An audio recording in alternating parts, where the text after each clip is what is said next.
बिस्मिल्लाहिर्रहमानिर्रहीम। अस्सलामु अलैकुम वरहमतुल्लाहि वबरकातुह।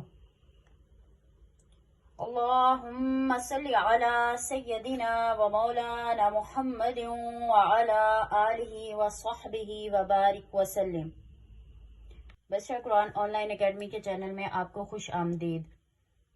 क्लास के बकायदा आगाज से पहले एक रिक्वेस्ट है कि अपने साथ कॉपी पेंसिल रखें ताकि आप इस सीरीज के नोट्स बनाते जाएं और आप मुकम्मल तौर पर इस सीरीज को सीख सकें। जिन्होंने अभी चैनल को सब्सक्राइब नहीं किया वो चैनल को सब्सक्राइब और वीडियो को लाइक करें, दूसरों के साथ इस वीडियो को शेयर करें ताकि बाकी सब तक भी ये वीडियो पहुंचे और उनके इल्म में भी इजाफा हो।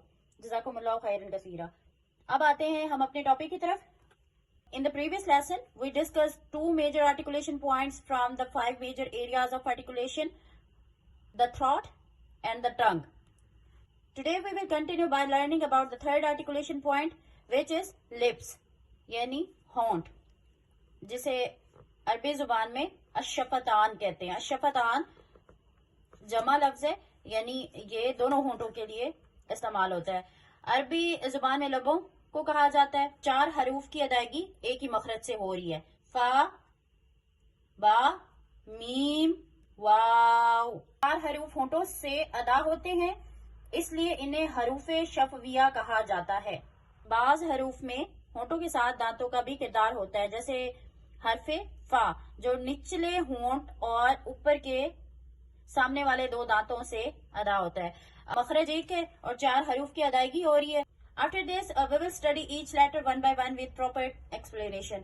In further classes जो हम सीरीज स्टार्ट करेंगे मखारिज की, इंशाल्लाह वहां हम मजीद डिटेल के साथ इनको रीड करेंगे। फर्स्ट क्लास में हरूफ हल्की पढ़े, यानी हलक के बारे में पढ़ा था।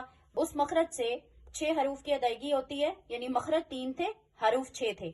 और हमने सेकेंड क्लास पढ़ी। इस क्लास में हमने पढ़ा 18 हरूफ और 10 मखरज।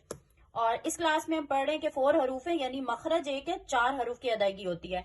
तो अगर हम इनका टोटल करें तो मखारिज हमारे 14 हो चुके हैं, जो कि टोटल 17 मखारिज हैं। और अगर हम हरूफ को देखें तो 28 लेटर्स इसी क्लास में ही पूरे हो रहे हैं। इंशाल्लाह जब हम मखारिज की सीरीज स्टार्ट करेंगे तो वहां पर हम मजीद डिस्कस करेंगे कि एक ही हर्फ के डिफरेंट पॉइंट भी हो सकते हैं। जो हरूफ लिसान में लिखे गए हैं वो आगे के 2 मखारिज में भी इस्तेमाल होंगे। क्लास हमारी इतनी ही है क्योंकि आज की क्लास में हमने 5 major areas of articulation point के पॉइंट नंबर 3 को डिस्कस किया। अगर आज की क्लास आपको अच्छी लगी है तो दूसरों के साथ जरूर शेयर करें और अपनी प्रैक्टिस जारी रखें ताकि कुरान मजीद को सही मखारिज के साथ पढ़ना हम सीख सकें। जज़ाकुमुल्लाहु खैरन कसीरा। अल्लाह ताला से दुआ है हमें कुरान को सही तलफ़्फ़ुज़ के साथ पढ़ने और सीखने की तौफीक अता फरमाए। आमीन।